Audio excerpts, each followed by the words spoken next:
What's up guys, Dr. Jared here, and these 5 things could be making your bulged disc and sciatica nerve pain even worse. I'm going to tell you what they are, I'm going to tell you why they're aggravating, and give you some ideas of some things that you can do instead to hopefully feel better. Now, tell me if this story sounds familiar because it happens all the time in my physical therapy clinic. I'll be working with a patient, we'll be seeing good progress, they'll be seeing good improvement, and then bam, one day they come in and they say, oh, my back is killing me, my sciatic symptoms have really flared up, I don't know what I did. Well, as we dive into that conversation and as I kind of interview them a little bit more about what's going on, usually it's one of these 5 things that I'm going to share with you in this video.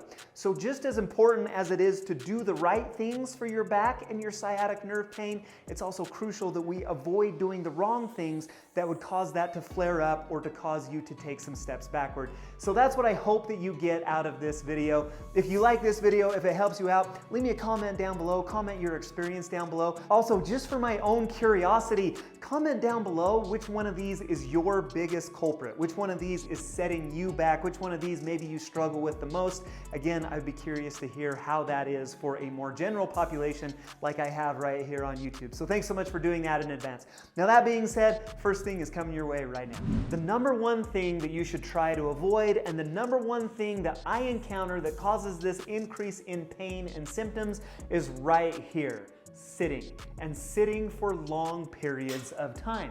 Whether that be at your desk at the office, or maybe in your car for long drives or driving for long period of time, or even when you get home at the end of the day and relax into that big comfortable couch, those things are actually pretty awful for your back, for your disc, and for your sciatica, and here's why. Most of the time, we don't sit with really good posture. It puts our back in this rounded C shape and then increases the pressure just as we sit in that position. It puts a lot of pressure right on the front of our vertebrae, which causes our disc to bulge backwards, which is where all those nerve structures are. That's where the sciatic nerve sits. A lot of times that's what causes the increase in pain.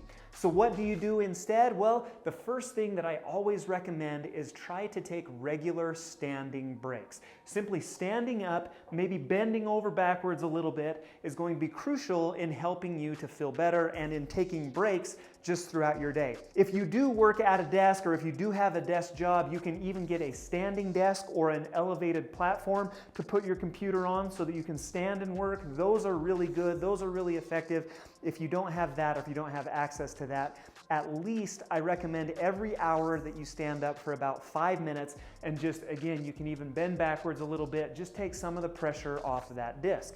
Now, when you are sitting, there are some things that you can also do to improve your posture. We don't want you to round forward like this. We want your back to be supported in a neutral position, means that we've got to have some support down here in the lumbar spine area. So at the very least, you can grab some small towels. Depending on your body shape, you might need a smaller towel or a larger towel.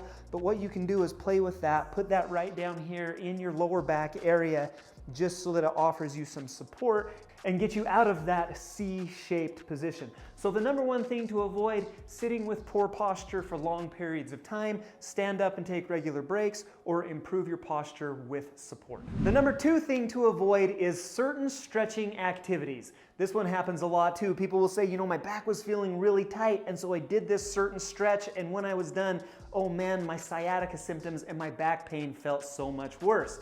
Chances are it's because they stretched the wrong direction. The most common culprit that I see are any stretches that promote this flexion or this forward rounding activity. And so hamstring stretches, that's a really popular one to avoid. Also the child's pose stretch in yoga, basically anything where I'm lowering my chest down towards my knees, rounding my back, puts a lot of stress on your disc and on your lower back.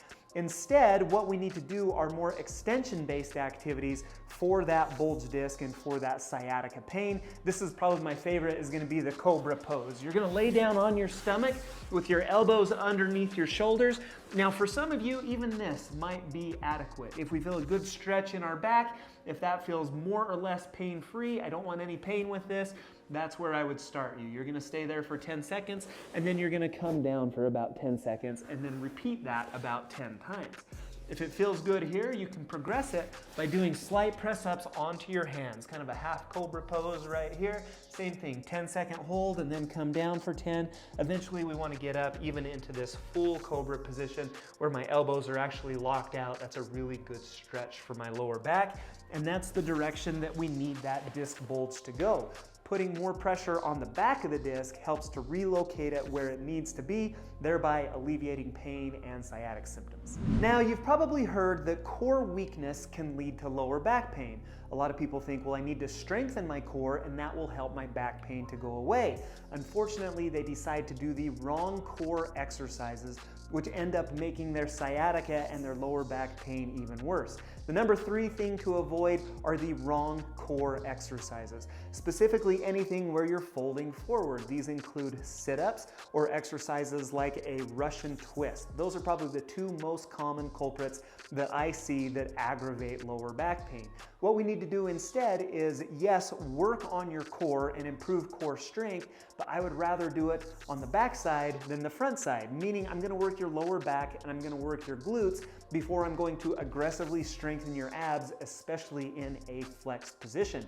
My favorite exercise for that is the bridges. What you're going to do is lay down on your back with your knees bent. I'm going to squeeze my glutes, contract my glute muscles, and raise my hips up towards the ceiling. Hold 1, 2, 3, and then slowly lower right back down to that starting position. Again, this is a great way that we can engage your core muscles and participate in some core strengthening, but we're not doing any of those flexion activities that are going to put more pressure onto your lumbar spine. So try that out, bridges instead of sit-ups. So we've covered core exercises, but what about exercises for other areas of your body? Are there any strength training or weightlifting exercises that we should avoid with this bulged disc or sciatica problem?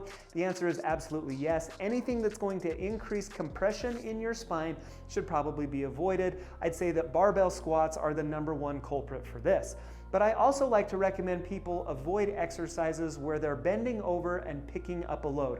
So this is going to be your deadlifts, your bent over rows, exercises like that put a ton of pressure on your back and probably should be avoided at this time. What should you do instead? Well, I tell people to swap out that barbell for a pull-up bar and do some decompression to your spine.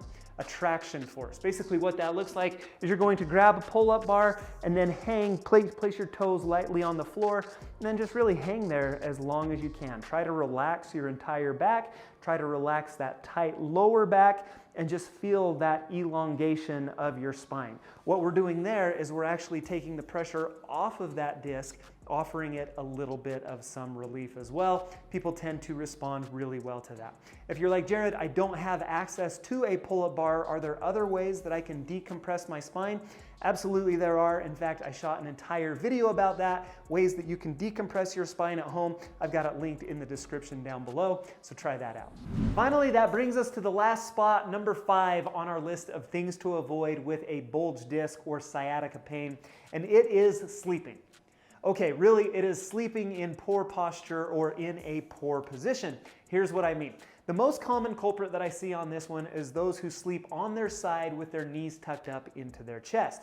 Again, we're putting the spine in this flexed position, puts a lot of pressure on the nerve in the back, and then we're staying there for a prolonged period of time. If we're going to avoid that, if you don't want to wake up in that incredible amount of pain in the morning, there are a couple of things that I like to recommend.